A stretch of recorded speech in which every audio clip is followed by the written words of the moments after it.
Hi guys, today I'm going to be talking about my experience with bullying because of self-harm and self-harm scars. I do apologise, the TV is going to be on in the background because my parents are in the room behind me, so I don't really want them hearing me talking about this.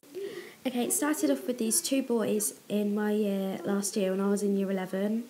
And at first they would take the mick out of my height because I'm 5'1", and pretty much everybody takes the mick out of my height, and I don't really mind because being short's okay at times, I suppose, but yeah, it didn't really bother me. And then I'm not quite sure how it started, that they started taking the mick out of me hurting myself, but they found out because someone from my sociology class told them, and one of them was in my sociology class, and he was talking about it in front of me, just taking the mick out of people who hurt themselves. And I just sat there, I didn't say anything, I didn't want to draw any attention to myself because of it. And then we were cutting and sticking paper, and I went to grab the scissors, and he goes, "Oh, you don't want to do that." And I was like, "Why not?" And he said, "Well, because you're going to use it to slice your skin with." And I was like, great. And it kind of started off with little comments like that. And then this other boy joined in, and his sister actually used to cut herself, but it was for attention because she thought of it as a fashion trend.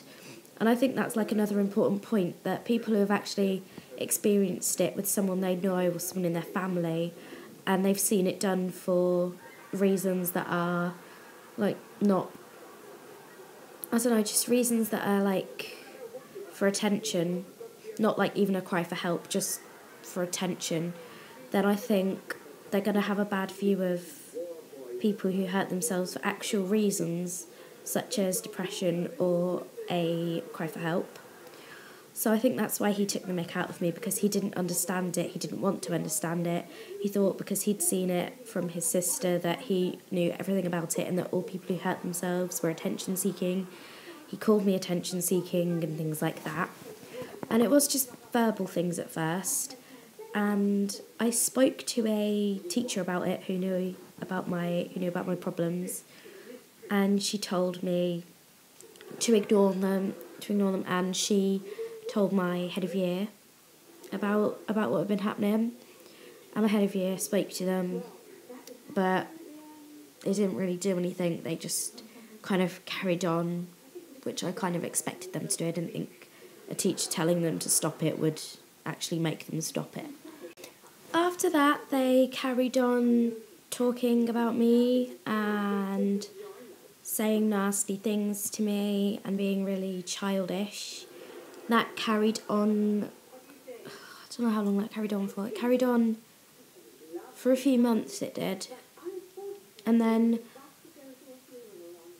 towards the end of those few months, they started to get a bit violent, and they'd push me whenever they got the chance. They'd trip me over, push me over, throw stuff at me, hit me with stuff.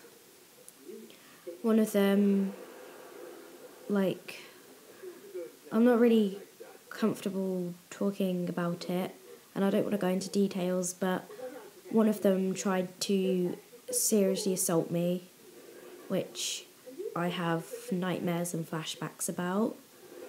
It was really nasty, and it's not something I talk to people about. Some people do know about it, and when they found out they laughed.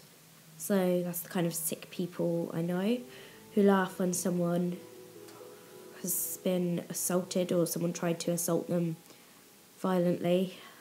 And yeah, no one really cared about it apart from that one teacher. My friends were there while the boys were pushing me and throwing stuff, and they didn't seem to care. They just went on with whatever they were doing. They didn't seem to notice, even though it was right next to them. Everything was happening right next to them. They didn't care. I couldn't talk to them about it because they didn't really understand.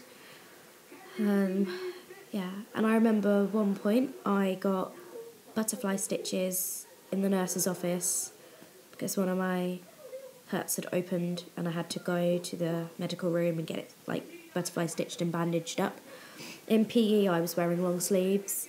One of the boys had seen me go into the medical room, and in PE he decided to grab my arm and rip the bandages off and show everybody what I had done. That's how a lot of people in my year found out, because he told people. Had people coming up to me telling me I was stupid, attention seeking, all of that. He was basically turning people against me. And I haven't seen him since we left school last year because he goes to college and I stayed on. But I am always paranoid because we live in the same county, not in the same kind of city, village kind of thing, but like city? No, I mean village. We don't live in the same village because there's always a chance I could see him on the bus, in town, hanging around somewhere. I don't know, but I just don't want to see him again. I mean, there were two of them, but the one who did the worst damage was the one who ripped my bandages, tried to hurt me, that sort of thing. And I would seriously urge you, if someone is bullying you for whatever reason, whether you're hurting yourself and they find it pathetic or stupid, or if you are just being bullied for various reasons, I suggest you surround yourself with friends and people. Mine didn't really notice, but hopefully yours will. Tell somebody. I mean, they didn't really help me, but I had someone to talk to, even if it was a teacher. They were really helpful.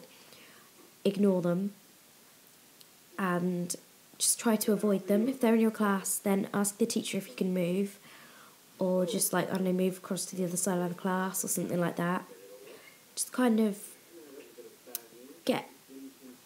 just get away from them if possible. I know it might be really hard if they're in your school, your workplace, or in your village or something like that, then just try your best to avoid them. And there'll always be someone who cares and who will listen to you. My inbox is open if you want to talk about any experiences with bullying or discrimination or anything like that. Thank you for watching this, and bye. Also, I'm really sorry I'm so awkward on camera. Bye.